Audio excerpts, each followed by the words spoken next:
So my name is Jonas Staal. I'm a visual artist. I would like to start my presentation with this image that was sent to me by writer and political representative Musa Azarid of the National Liberation Movement of Azawad, which is a coalition of different ethnicities, different peoples from the northern part of Mali, in the region of the Sahara and the Sahel, which since 2012 have been fighting for their new independent state of Azawad, pretty much the size of 1.5 times France. And what really struck me when I saw this image was how it questioned my own understanding of the notion, the concept of the state, in the sense that I associate the idea of the state with a certain level of infrastructure. And I've been in this territory myself, and basically the new state of Azawad doesn't know any roads, hardly any running water, electricity, hospitals, schools, or whatsoever. So what you see here, essentially, is a representation of the state as a cultural expression, first of all, as an idea, which is represented in this intervention, this flag, this sign, or canvas, you might better say. And what it does is two things, this image of the emergent state of Azawad. It politicizes a territory, which I imagine for someone from the outside looks very undescriptive. It injects a history of a peoples that have been struggling since the end of the 19th century against French occupation, against its integration into the Malian state, against many foreign armies that are currently on their territory. But at the same time, it also projects a different imaginary of what a potential autonomy could be that has long been lost to the region. And for me, that image, that canvas, says everything about the role of art at the heart of political struggle. And I'm going to tell you the consequences that I've taken from this in my own practice. I'm the founder of an artistic and political organization which is called the New World Summit. We exist of about 15 different members from the field of art, architecture, design, diplomacy, philosophy, and we develop what we call parliaments for stateless and blacklisted political organizations.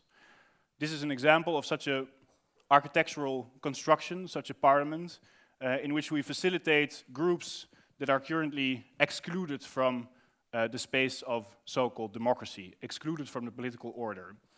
And in essence, we function as a kind of nomadic parliament. The first image you saw was from our first summit in Berlin. This was the second one in Leiden in the Netherlands, image of the third parliament that we constructed in Kochi in India. And by being a nomadic parliament, we attempt to overcome and to explore the gray zones in between different political systems, in between different forms of blacklists, of so-called terrorist blacklists, in order to facilitate political discourse that today is systematically censored from the public domain. I think in the context that we're living in now, the context of the war on terror, this is a situation that concerns us all.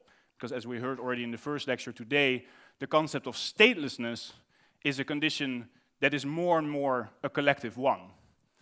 All the more reason to dive into the question, which are these histories that today, histories of resistance, that are today censored, literally blacklisted from the collective consciousness. I want to go a little bit deeper into the latest summit that we organized, New World Summit in Brussels, in the Royal Flemish Theatre, where we facilitated 20 unrecognized states, what we call stateless states. Here you saw all of their flags on the front of the theater. And here you see a series of maps that we've developed in collaboration with them. So each of these unrecognized states, stateless states, represents a very different understanding of the concept of the state, in the sense that sometimes we speak of autonomous territories, autonomous zones, autonomous regions. Sometimes we literally speak of groups that want full independence or full separation from an existing state. And these maps we used in the space of the parliament that we developed for the fourth summit. Basically, they're placed all around the arena of this parliament. And during a period of 3 days, the 20 representatives of these states kind of unfolded the histories behind each of these representations of their territory. They went into their different definitions of what a state is, could, or should be. They were all gathered in a kind of central map, what we call an alternative world map, that formed the backdrop of the space, which we see essentially as a kind of substructural map of the world as we know it. And during these 3 days, we literally unfolded you could say, took it as a script, as something that could be unfolded, different histories that manifested itself in the space, and occupied a new perspective of our common world. We refer to it as histories, in the plural, histories, according to the stateless. And I want to give you a few very concrete examples of the types of discourses that came out. This is Connie Ledesma, representative of the National Democratic Front of the Philippines, which is one of the longest-standing guerrilla movements in our world today. Fought American occupation of their territory, fought the Marcos dictatorship, currently fighting many private companies buying up Filipino land, rendering indigenous and peasant populations stateless. And essentially, what the National Democratic Front fights for is not so much separation from the existing state of the Philippines, it's what they refer to as a parallel state, the state within the state. The state that has been built throughout decades of revolutionary struggle, that attempted to build the social needs that the state of the Philippines itself failed in providing. So when it comes to security of peasants and indigenous that are threatened by land grabbing, there's a new People's Army, the People's Army of the Revolutionary Movement, considered a terrorist organization today, to secure their interests. They've built alternative forms of infrastructure on the level of healthcare, on the level of education. They redistributed land to the peasants that lost it. They even legalized, some decades ago, gay marriage, which in the Philippines itself is not possible. So there you see, in essence, both on the social and ideological level, how the state within the state, how this parallel state has been built, has been developed. Another example that for us is very important one is the Kurdish women movement. This is Dilar Dirik, speaking on behalf of the Kurdish communities of women, and I hope you've been following a little bit their struggle in the north of Syria, fighting the Islamic State and the Assad regime as we speak, where they've developed in Rojava 3 independent cantons that they refer to, politically speaking, as a model of democratic autonomy. The Kurdish women movement has been fundamental within the Kurdish question to develop a fundamental feminist critique of the concept of the state, which they regard as a series of patriarchal relations, a territorialization that in essence forms the basis of so much sorrow and so much struggles of their peoples. So they defend what they refer to as a practice of democracy that should be liberated, should be separated from the concept of the state. So instead of proposing a map of a specific designated territory, what Dilar proposed was this ideological map, developed over decades of political democratic practice in the form of democratic confederalism, democratic autonomy. And in this region, in Rojava, in the north of Syria, where the Kurdish women movement is very active in fighting Islamic State, this is what has been developed in the midst of civil war, in the midst of heavy resistance, independent communities that function on a communal basis through assembly, through self-governing cantons, and through gender equal representation, co-presidencies, all cantons represented by women and men alike. So here you see a model of stateless democracy. That brings me back to Musa Assarid here on the left. That is the person who sent me this photograph. I think all too often, we as artists are somehow thought to think the world and represent the world anew.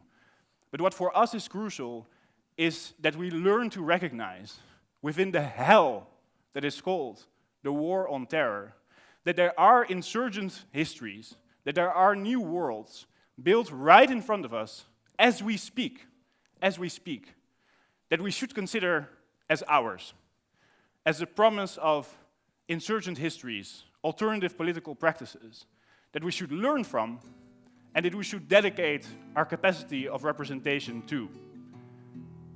This new alliance, that is what we consider as a new world to come, a necessary and urgent new world to come. Thank you. To me, one of the pathologies of nationalism is that there is this yearning to connect the cultural unit in this ethno-cultural sense, Kurdish, the Basque, you name it, or Swedish or Dutch, to the political unit, to the state. And people want this unit to fit nicely. And it never fits, because however much you may do it territorially, otherwise there's always going to be somebody who doesn't fit within this unit. And so they try hard to fit it. And even those yearning for their own political community, let's call them whatever, oppressed groups or occupied groups or groups that are feeling that they need an expression of their nationalism, push for this.